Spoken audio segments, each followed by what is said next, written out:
There we go. Okay. So we're going to start with a pose. Oh, welcome back. We're going to start with a pose called Anatasana.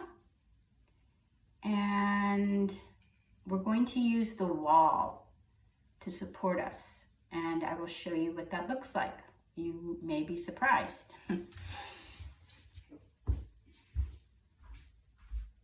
So I'm going to lay on my left side. You can lay on either side, but typically we start out. And I'm going to reach my arm. I'm bending my knees and I'm putting my feet, I'm stacking my feet on top of each other. And you really want to walk that arm back a bit. So I'm bending my knees so that I can straighten my legs and it wedges me into the wall. So I'm not floating away from the wall. Then I'm going to bend my arm and rest my head in my hand. So I want to stack my body on top of itself this way. So you can feel quite a stretch from the elbow to the hip. And the first segment of this, this is tricky because it takes balance. I practice it a lot. I like it. But you might fall over quite a bit. So I'm putting my heel into my inner groin on my bottom leg, as you see. And you can have your hand here. So this leg is doing Vrikshasana or Baddha Konasana. And you can stay here for a while. It's really a pose to hang out in. You want to keep pressing, opening your foot in Tadasana, using the wall as though it were a floor. It is a floor. And then when you get good, you can do the other side. But then when you get good at this, when this isn't too daunting, you're going to bend your leg, grip your fingers, your first two fingers around your big toe. Be in that standing leg again, that back leg, the leg that's on the wall, on the floor and on the wall, and extend up.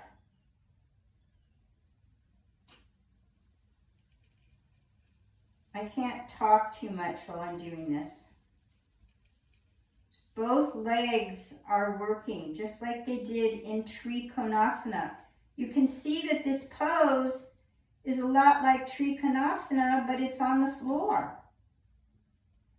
That's why I'm doing this pose after I did Trikonasana in the sequence. It might not be a pose you can get into yet. You might have to just keep both legs straight and both feet on the wall. But this is the final pose. And then I'm going to release. I want to release consciously. I don't want to fall out of this pose.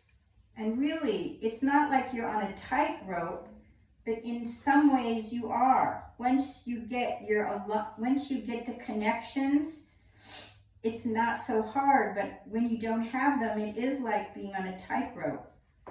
And so then I'm back to this. So this pose right here. I'm going to bend again and wedge better. This is plenty of work.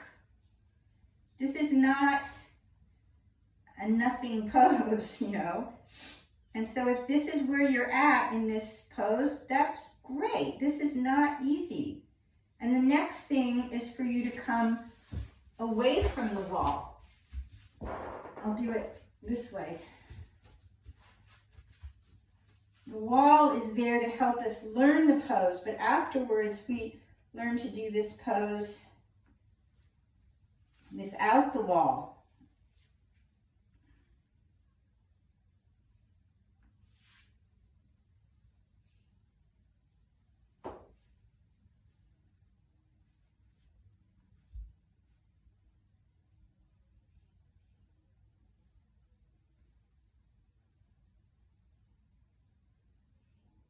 It's very much like a necklace, a chain, and all the links have to be connecting. And that's also what happens in our bodies, in our colons. All of the connections have to be in good shape in order for us to have good digestion and function well and be pain-free and have a energy. So there's a metaphor for these poses. There's a metaphor, many metaphors in our life, you know. I'm going to do it without the wall on this side because I'd have to move the camera around and I don't want to have to deal with that. And I don't think you want me to have to deal with that. So you're going to be putting your feet, stacking them one on, this time it'll be the left foot on top of the right. You're going to be stretching your arm out, which I can't really do right here. And bringing that elbow back to open it up. Or bringing your chest forward. So your feet are at the wall. And you can just be here and see how much of those links, those chain links, you can connect. You're creating a chain. And it's basically Tadasana. Opening the balls of the feet, the soles of the feet, the toes, the heels, reaching up from the feet through the legs into your quadriceps, gripping and using the legs. The legs will energize your lower back, and the arms will energize your upper back. And then you can try to do the Baddha Konasana version or the Vrikshasana tree pose version.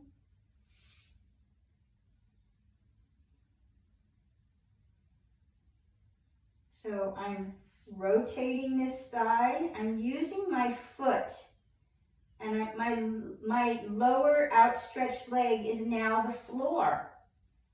I'm using my foot on the floor, which is my leg. I'm working my foot in order to, so from my foot there's a lot of little chains, and they're connecting into my thigh.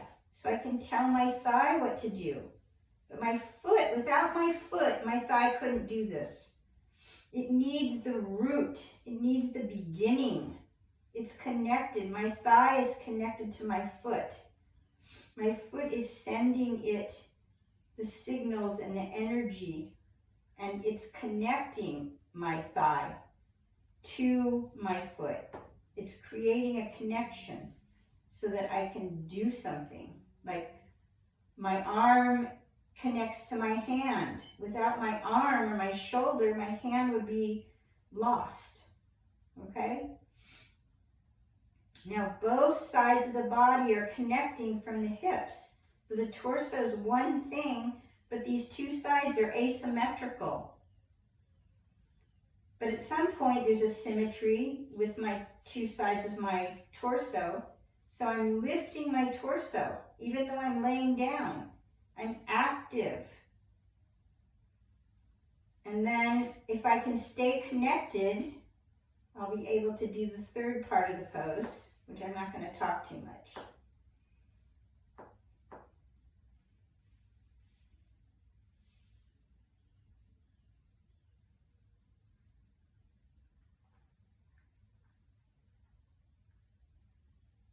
So in this part, the key part is my leg that's on the floor.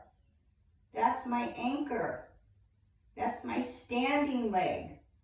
That whole right side of my body is where I'm coming from. Without that, I'd lose it.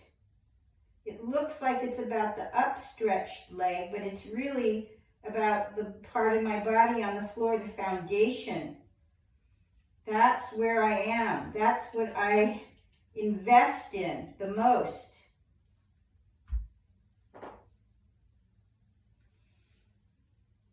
So that's one interesting thing. It's like we're doing a standing pose on the ground. And in standing poses, you're usually going somewhere with the front side of your body, and it makes it look like that's what the pose is. But the truth is You can't do it unless you're strong in that anchored side. It's not juggling. I don't know how to juggle, and I doubt that I could learn, but it's a kind of juggling where you're definitely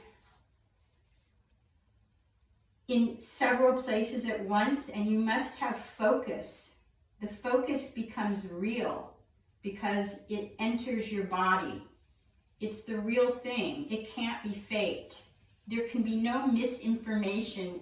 We live in an age of misinformation as far as I'm concerned, and you can't misinform your body and accomplish any pose, not even Tadasana, not even anything, you know. And yes, these things become natural where you don't have to focus so much because you've done it so many times.